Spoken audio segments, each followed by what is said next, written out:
At the beginning of this, Desdemona opens this saying, I have heard it said so. And one of the key things generically to be aware of this is the sense of naivety that Shakespeare is deliberately trying to portray in Desdemona's approach to this dialogue. Oh, these men, this repetition at the beginning, I think, A, is a suggestion of her frustration, but also this kind of exasperated acceptance of inequality. If you think about the treatment that she is being subjected to, she's being subjected to entirely unfair, extremely hostile negative treatment by her own husband, for whom she has, in the context of the time, made many sacrifices. This is a really flippant remark, it's just this boys being boys. It's that kind of thing. Oh, these men. There's a kind of exasperated acceptance of real unfairness here. And I think that that's supposed to show us that there is a naivety in Desdemona's approach to her own relationship with Othello that is different to Emilia's. Emilia sees reality clearly in the same way that Iago apparently does, and I think brings that to gender relations in their relationship in this speech. So we see how that difference of viewing the world is embodied within the context of gender relations. Desdemona says, dost thou in conscience think? Now, just that question itself could be seen as a kind of a thematic summation of the entire extract. Do you use your conscience to think? Well, Emilia says, not in the way that you mean, not in this overblown, abstract, sort of quasi-spiritual sense that you are so fond of invoking. And it establishes Desdemona's own mode of thinking, in contrast to Emilia, who sees, and I've put this in speech marks, honestly, sees the world through the lens of kind of pragmatic humanism. I'm thinking about this purely almost in a moral vacuum. Not quite, though. It's not quite the same as Iago. There isn't that sense of overt malice in the way Emilia views the world. But when she asks Emilia, dost thou in conscience think? Tell me, Emilia.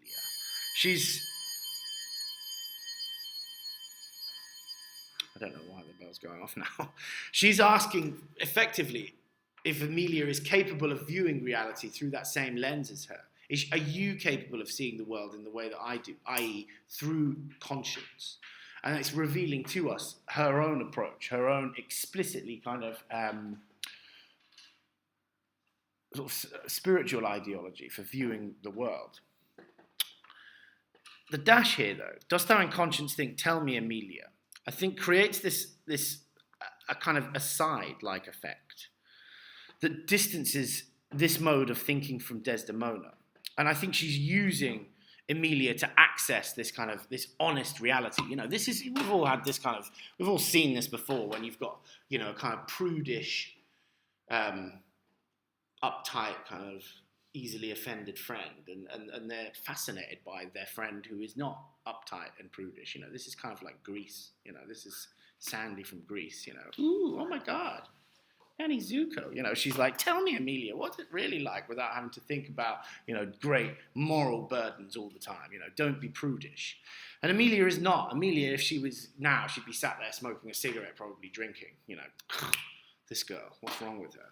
So when you see these dashes here, they create this distancing effect, that she's identified that Emilia has a way of thinking that is distant from her own.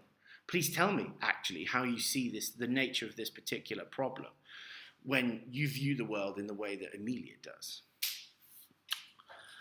Dost thou think that there be women who do abuse their husbands in such gross kind? Now, the genuine naivety and honesty, in its true sense here, of Desdemona's rhetorical question here, establishes Desdemona's idealism and a sense of tragic irony of her own misunderstood virtue and chastity. So this question that she asks, do you actually think that they even exist, women who cheat on their husbands, obviously shines this kind of ironic light on her own supposed infidelity that the play is about to bring to a dramatic conclusion. Well, of course she hasn't cheated on Othello if she's asking this question. Do you think there even exist women like this? Are there women in the earth that do this type of thing? So that rhetorical question establishes her unrealistic idealism that she uses to view the world, but also a sense of tragic irony about her own, misunderstood virtue and chastity. Emilia, again, you can tell the difference in their approach through the emotional tone of their language here. That there be women who do abuse their husbands in such gross kind, in such morally compromised manner. There be some such, no question. She's very blunt and direct. Of course there is. What's your problem? Why are you asking such a ridiculous question? And the simplicity of this language, it's a declarative sentence. It's making a very confident assertion, but in kind of very simple, bold, vague language. Of course there is, no question. I think it mirrors her way of thinking, that we need to stop overcomplicating reality with complex intellectual constructions that only serve as a source of manipulation. That's ultimately what Desdemona's issue is too. She sees the realm of reality through these abstract lenses that are not allowing her to see the manipulation that's unfolding. Think about how quickly Emilia says, someone's put this in Othello's mind. Someone has put this in Othello's mind. There's no way that he would think this. Desdemona has no idea about why Othello is behaving the way he is. She's, oh my God, it's because they've sent him a letter. She has no clue. So actually, that abstract idealistic mode of thinking is not helping her to understand the context of their relationship. Emilia, again, is forced to respond to Desdemona's sort of overblown hysteria, I would call it, but maybe I'm being a bit unsympathetic here. Wouldst thou do such a deed for all the world? This is meant to be hyperbolic. This is hyperbole in her rhetorical question here. Wouldst thou do such a deed for all the world? The repetition that comes later, I think, shows the way that she's fixed to this reality. But in this initial response here, it's loaded with hyperbole that exposes the unrealistic nature of her thinking. Would you do a thing like this for everything in the entire world? We've got an extremely hyperbolic question that she asks Emilia here, who, again, responds to this below with a kind of frank bluntness here that turns the moral issue back onto Desdemona with the question, why would not you? She doesn't actually answer the question. She reflects it back on Desdemona. Wouldn't you cuckold your husband for everything in the entire world? Desdemona, of course, no chance. No, by this heavenly light. It's not just no, it is through the lens of heavenly light through which I am seeing reality at this moment in time. So it suggests that only when God is watching would she not do that particular task. Would she not cheat on Othello? No, by this heavenly light. So no, I wouldn't. Obviously, Desdemona's meaning is no, God is watching. Of course I'm going to say the right moral thing, and she means it. But Emilia picks up on the ambiguity in that particular statement, and she says, nor I neither by this heavenly light, but I might do it as well in the dark. She says, well, no, I wouldn't do it now either. But in the dark, it would be a damn sight easier to do. So this ambiguity in this particular phrase here, that Desdemona uses and is unaware of, the fact that she is unaware of her own ambiguity is an important feature of the representation of her idealism. And that Emilia picks up on this, and you can see most definitely how her kind of frank and honest approach to seeing reality is evident in these lines, and these comic lines. This particular device that was called bathos, when you carry out a movement from high seriousness to sort of a moment of deflated ridiculousness. You move from serious to understatement on purpose in order for that effect of understatement. Do you mind going up for like a second, just so I can see? So this bathos that is evident in Emilia's response. Nor I, neither by this heavenly light, I might do it as well in the dark. It's supposed to, I think, broach the perspective of humanistic realism in this particular exchange. I'm not going to do anything by heavenly light, but let's deal with the dark reality of existence. Let's stop talking about everything as if it is a wonderful sugar candy mountain with, free presents for everyone and everyone is enjoying themselves through this fantastic lens of moralism that Desdemona uses to understand the world all the time, and so does Othello. Important in this, though, is also the antithetical colour symbolism. Nor I, neither by this heavenly light, this sense of fairness, of whiteness, of lightness being connected in some way to virtue. I might do it as well in the dark. That colour symbolism that I think, again, reveals the slippery nature of the categories that each of those colours symbolises in the text. The supposed distinctive binary between lightness and darkness that occurs. In this particular statement, Emilia exposes them for the unreliable distinctions that they are. So that colour symbolism has this effect, I think, of destabilising or making slippery the categories that are used to understand the world. Desdemona says, again, wouldst thou do such a deed for all the world? And you don't get lines like this in Shakespeare unless they are very deliberately constructed to suggest something a bit odd about the character. She doesn't get the joke is partly what's going on here. She doesn't get the pun that Emilia carries out and the wordplay that she uses to transform her Desdemona's moralism into a kind of bawdy suggestion of sexuality. So she just repeats the question. And it suggests her rigid interpretation of life through this moralistic lens. Wouldst thou do such a deed for all the world? She's already said that, exactly the same phrase. There's this kind of sense of her reliance upon the sort of courtly ceremonies and the language of virtue that she has used to understand everything.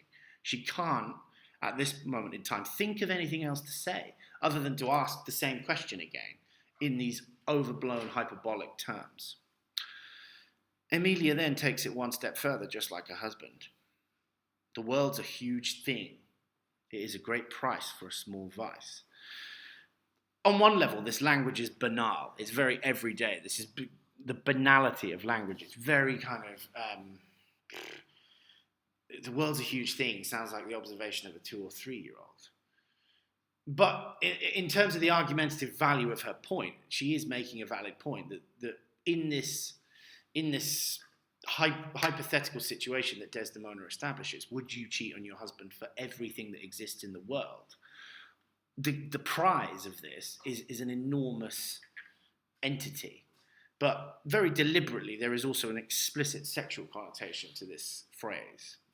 Thing at this time is very deliberately carries, the suggestion of male genitalia. So immediately calling this, the world's a huge thing, she is relishing the fact that she is able to use these sexual suggestions to deal with the logic of this dialogue in a way that just Desdemona just doesn't get. She doesn't get this because she's not dirty enough and rude enough. That's why she's Iago's wife.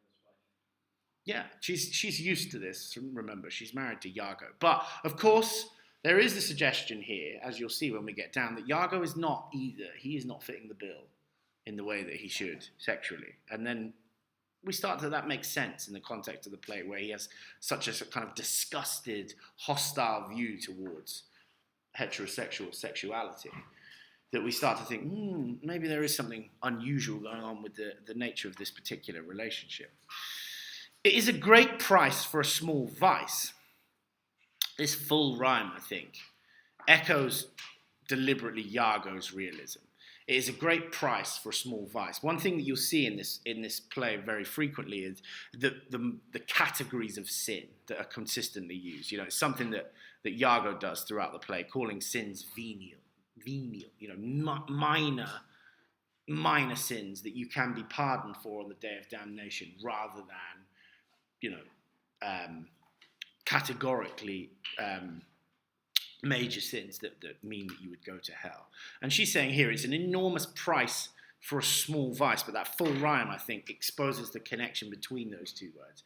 The pragmatic reality of gaining something valuable tangible value in the world for something small in its moral limitations, so something minor. And then Desdemona resorts to, the characteristic language of the prude. She, in troth, is a kind of minor oath. It's like, by my lord, I would not. There's a kind of moralistic language that she uses to resist this logic that Emilia presents her with. But Emilia copies her and takes the mickey out of her. In troth, I think thou would not. In troth, I think I should. She very deliberately borrows that same language here, this minor oath that Desdemona uses, and repeats it in mockery of Desdemona. She is half taking the mickey out of her here. She's deliberately undermining her chaste and virtuous understanding of life. Her language, though, starts to become a little more Iago-like as we get to the bottom of this extract. One thing that I would say, even, is just, we can't help but use phrases like that her language becomes Iago-like. She's already borrowing her elements of her identity from her husband before we've even really dealt with her. But that's partly the nature of the structure of the play. The play is so heavily concerned with Iago that we can't help but see her as a kind of echoing his characteristics. She said, in troth, I think I should, and undo it when I had done it. So this is quite cryptic, this language that she uses here. When she says, and undo it when I had done it, one way of reading the logic of that phrase is to make it seem like I hadn't carried out the action that I have. So to do it, and then undo everyone else's understanding of the fact that I've carried out the action. So she's got that same ability, like Iago, to distinguish between the difference between actually carrying out something and then everyone else carrying out something with everyone else understanding that you've carried it out. And that those are two different things in her mind. So that repetition there of I think I should and undo it when I had done it creates a paradox that exposes the way Emilia views the world in a moralistically relative perspective. There is moral relativism in Emilia's perspective, and I think there's a moral vacuum in Iago's perspective. She's, I should do it, but when I'd carried out the action of cheating on my husband, I would undo it so that everyone had thought that I didn't. And there was a sense of moral relativism about this, as you'll see as we go on. She argues for a sort of moralistic argument for why that is okay. Now, she says, marry, I would not do such a thing for a joint ring, nor for measures of lawn, nor for gowns, petticoats, nor caps, nor any petty exhibition. She means I wouldn't do something like this for a joint ring, which is actually a kind of a symbol of a relationship coming together of marriage. It's a token of love that that uses two parts and you bring them together, and it's a symbol of love. I wouldn't do it for that. So there is actually within that single symbol, I think, a dismissal of virtuous way of looking at relationships, nor for measures of lawn, which are measures of fine linen, nor for gowns, petticoats, nor caps, for various types of clothing, nor for an inconsequential show of affection. That's what a petty exhibition would be. So she's basically saying, well, I wouldn't do all this for kind of simple material gain, but for all the whole world, now we're talking, I'm not going to do it for little trinkets, symbols of affection. In that example, though, is this anaphora that turns up. I would not do, nor for measures of lawn, nor for gowns, nor any petty exhibition. And I think that constructs a sense of her pragmatism through her rejection of material kind of trinkets in this particular annotation here. She's in that section of the text, I'm not going to do that, nor for this, nor for this. The repetition is supposed to say, well, it's supposed to expose the illogical nature of Desdemona's assertion. Well, look, I'm not talking about all of these different materialisms. I'm talking about the very extreme form of it that you've presented me with through your hyperbolic questions. But for all the whole world, odds pity. Now, this is another oath. These are these kind of oaths that people would use like almost, as a tick. It would be like a verbal tick. It's the same way that people would say, oh, God damn it, things like that. Those oaths. She's using them here now to make a plea and a pledge. So she's using this kind of moralistic language to present her own moralistically relative perspective. Who would not make her husband a cuckold to make him a monarch? And this is where we have this moral relativism. Yes, through the lens of your Christian virtue, this is a moralistically compromised thing to do. But in terms of the actual value of power, and remember that connotation of the word virtue, of power and self-interest that comes from Machiavelli. Who wouldn't make her husband a cuckold to make him a monarch? So she uses this oath, which actually means God's pity. There's a sort of shortening of it in the sort of colloquial way that it would be said. She's signaling to us that we're now moving into her own version of morality. This is my version of it. Who would not make her husband a cuckold to make him a monarch? And her rhetorical questions here have a much more specific line of reasoning. Who wouldn't cheat on their husband to make him the king of the entire land? You know, that cuckolding of someone to empower them changes the emphasis from moralistic virtue to political pragmatism. We are not going to think about the morality of cheating on our husbands. He's not going to care if I make him the king by doing so. You know, the lens through which you're asking me this question, through overtly Christian sort of theology and overt moralistic lens, doesn't make sense for these times anymore. And then she says, I should venture purgatory for it. Venture means I should gamble upon. I should risk purgatory for the task. So this, again, she uses this language and this lexical choice. She's talking about, you know, the place where, you know, in Catholic theology, you go before the day of judgment and your death for pardonable sins. So she's saying, this is a pardonable sin. This is moralistically relative. If I'm going to make my husband a king by cheating on him, God's going to forgive me. So she's not dismissing God. This is not some sort of prototypical nihilism or existentialism. She's still saying it exists. But if I make him the king, I'm sure he'll forgive me. You know, there is a sense of pragmatic moral relativism about the way she talks about this.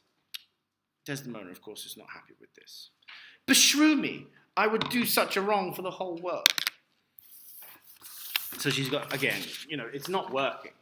Emilia is not fully changing Desdemona. So there's not that sense of dynamism in this particular scene. Desdemona clings onto her way of seeing the world. And this is where, this final section is where the Iago echoes, I think, are ramped up quite dramatically. So, why? The wrong is but a wrong in the world, and having the world for your labour, 'tis a wrong in your own world. That's the type of statement that sounds to me like someone drunk talking. You think, what? What's he on about? What are you even trying to say? Some sort of clever person who's had their verbal faculties diminished.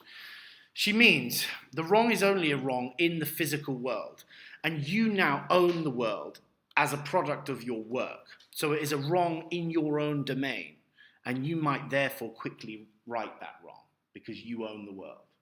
That's the idea that she's trying to express. So it is only a wrong in a world that you own because of your labour, and therefore it is a wrong in your own domain that you control and therefore can quickly right. So this is a really kind of, this is where she makes some fairly bizarre argumentative leaps that sound a lot like a kind of, there's a real chain of logic that you have to follow to understand what she's talking about here. But on the level of language, it's got this kind of complex rhetorical trope in it called a chiasmus, which I have told you about before, but I'm sure you will have forgotten because who remembers these weird things? It's the easiest way to remember what one of those is the phrase, when the going gets tough, the tough get going.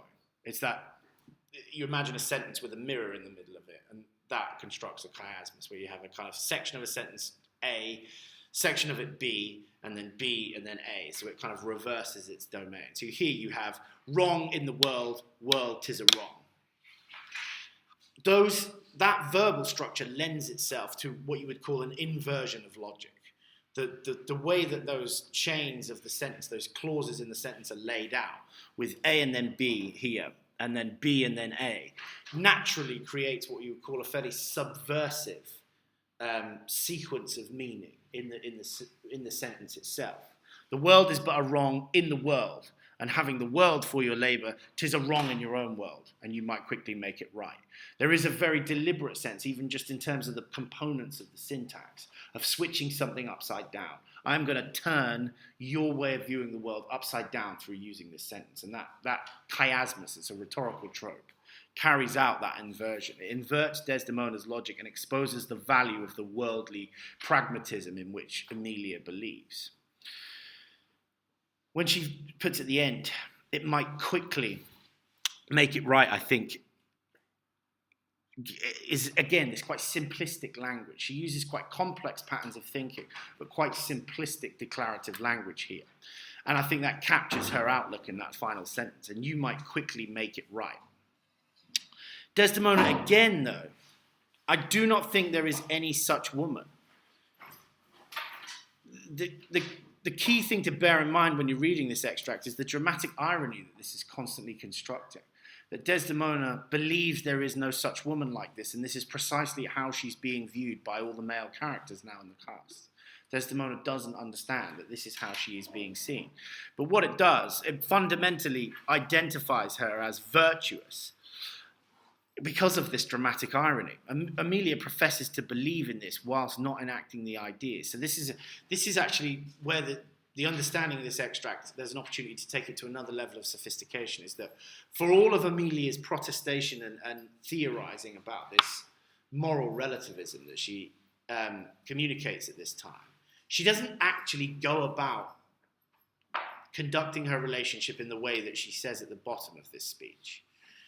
So there's a suggestion here of her articulating these beliefs and not actually following through in terms of her behaviour. And what you'll notice probably in this final section is the way it sounds a lot like Shylock's speech in Merchant of Venice. Does not do you have eyes? You know, that speech, do we not bleed? That particular part of this text. She's using it here to talk about women, so there's a very similar rhetorical structure to these two speeches. This is always the source of feminist interpretations on the play, this bit of the text. This is where, for once, we have two women talking to themselves and in giving themselves the freedom to actually debate ways of seeing the world. We've got two women, though, again, who appear to have borrowed their ideological lens from their husbands. She says, yes, a dozen. Of course there is. There's a dismissive, sort of facetious understatement, I don't think there is any woman in the world. And she goes, well, there's at least 12.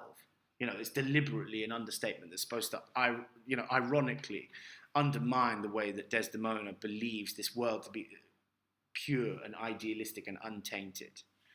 As many to the vantage as would stall the world they played for. Now, this builds on an extended metaphor, these lines, of gambling. So what this means is, as many to the profit as would stock the world they gambled for. So there are as many women in the world that would gamble on this profit as would save the world that they gambled for. So there are at least as many who would be willing to carry out this risk of cheating on their husbands for all the world, as there are cautious individuals who wouldn't. But I do think it is their husbands' faults if wives do fall. Now, this is where we've got quite a surprising perspective here.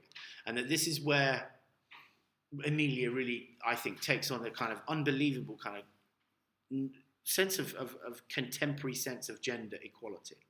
I think you can blame the husbands if we fall. So again, she uses this kind of spiritual language to make sense of the morality of this particular experience. She uses a biblical allusion. If we fall from pure sinlessness. And remember that is how Desdemona seems to see everything, is from this kind of morally virtuous perspective. But I don't think it's even our fault if we do it, is what Emilia is saying. And here's her argument. Say that they slack their duties. And this very deliberately has a sexual connotation. This is a pun on their ability to create sexual satisfaction. Say that they slack their duties. Their duties become floppy, so to speak. What you'll notice in that particular phrase, though, is the word duty. This abstraction that Othello has clung on to desperately all the way throughout the play, and that Iago understands and manipulates clearly and deeply. This here becomes sexual. Duty, in Emilia's terminology, is your duty as a husband to provide sexual satiety to your wife, not because of rank in the military. So this concept, this abstract concept that Iago has manipulated and Othello has shown deep commitment to, exposes that sense of duty that he doesn't have, that exposes that sense of sexual and bodily commitment that Iago and Othello seem to be kind of suspicious of. And pour our treasures in foreign laps. Now, this is a very bizarre sexual metaphor as well, that I think probably all we want to say about this. I don't know if I necessarily want to deal with the kind of sensory logic of whatever these treasures are, but something that men have that could be poured into laps other than their wives is valued. It's a treasure. It's a treasure, which is not something that I've necessarily ever heard women say before. But one of the things that's important there is the value in lust that Emilia is communicating here. That it's a treasure. It's a treasure probably because she's not getting any from Iago. Iago is not providing her with sexual satisfaction because in many people's reading, he's not interested in having sex with women. He is in love with Othello. And pour out treasures into foreign laps, or else break out in peevish jealousies. So this peevish jealousy, they either don't do their duties, or they are unfaithful, or they just suddenly break out into these unnecessary jealousies. But the way she describes this, break out in peevish jealousies, makes the emotional condition of jealousy sound like a disease, that you break out into a case of jealousy. And this is precisely what has happened to Othello. She's describing what's happened to Othello. Throwing restraint upon us. So if we think of the logic of this, they slack their duties. They don't provide sexual satisfaction to us. They then pour their treasures into foreign laps. Or they then suddenly become jealous and restrain us because of their jealousy. The restraint of women in this language comes from the liberties taken by men. So we think about the movement of this particular language here. There is a movement from abstract to concrete. They move from their abstract emotional condition of jealousy, and because of that, throw this very concrete restraint upon us, that we are trapped by their abstract ways of viewing the world. Or say they strike us, or scant our former having. That means, say they actually are violent towards us, or shrink our former allowances out of spite for us. So say they hit us, or prevent us from having access to money that we previously did. Why? We have galls, and though we have some grace, yet have we some revenge. And this quite complex series of images in this opening sort of couplet on 111. Why we have galls? Well, we have resentments, and even though we are famous for having grace, yet have we some revenge. So even though we are in the stereotypical idealized vision of femininity is as graceful, of course we experience resentment in the same way that men do. And shouldn't we have some sense of revenge when they talk so freely about it? Yet have we some revenge? What you see, though, here is antithesis. Grace and galls being juxtaposed with each other shuts down that binary that is used to deliberately construct idealized visions of femininity.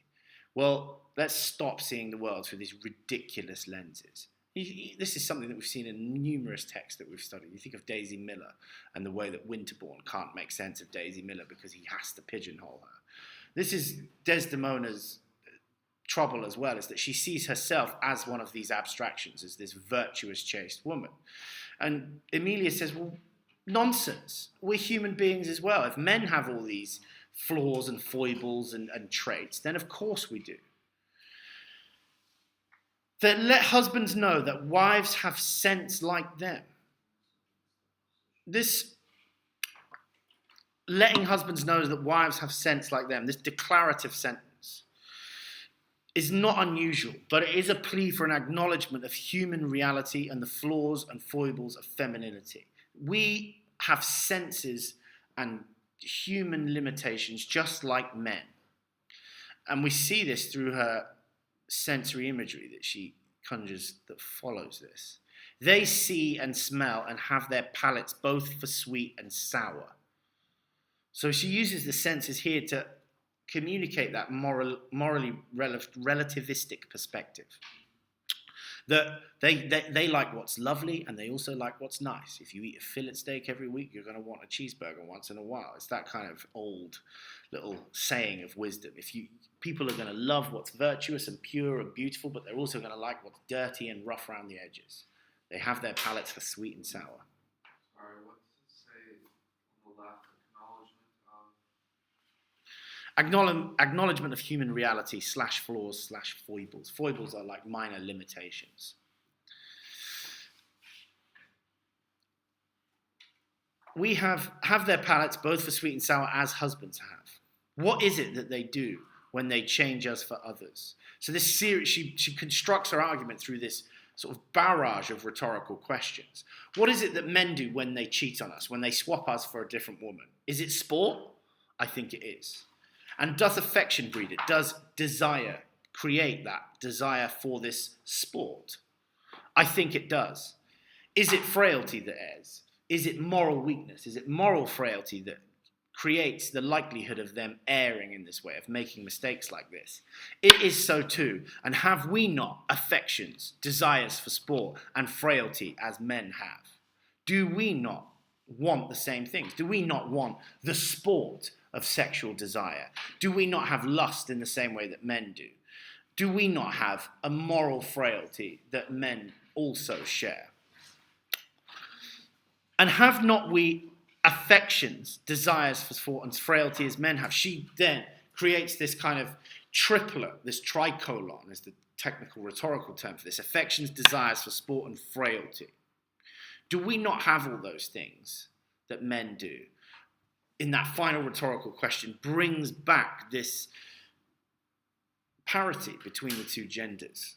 Of course we have all of the same things. Of course we are created from those same human weaknesses as men. So why therefore are we viewed through this unrealistic lens of virtuous chastity? Why do we have an abstract conception of gender and men don't? Or men are just as incapable of fulfilling their abstract conceptions of nobility and virtue as we are? Why is there so much more pressure on us as women to live up to this unrealistic abstraction? And then her final line: then let them use us well. Treat us kindly. Else let them know the ills we do, their ills instruct us so. So what happens here is that the ills carried out by men, the morally tainted actions that men carried out, teach women to do ills of their own. Else let them know the ills we do, the wrong actions that we carried out, are instructed by theirs. We take our impetus from their teaching. So the morally compromised approach of men is teaching women to do the same thing.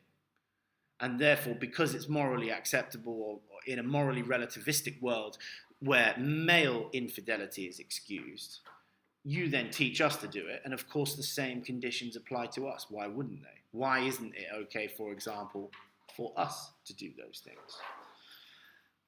Desdemona, though, responds, good night, God me such uses send, not to pick bad from bad, but by bad mend.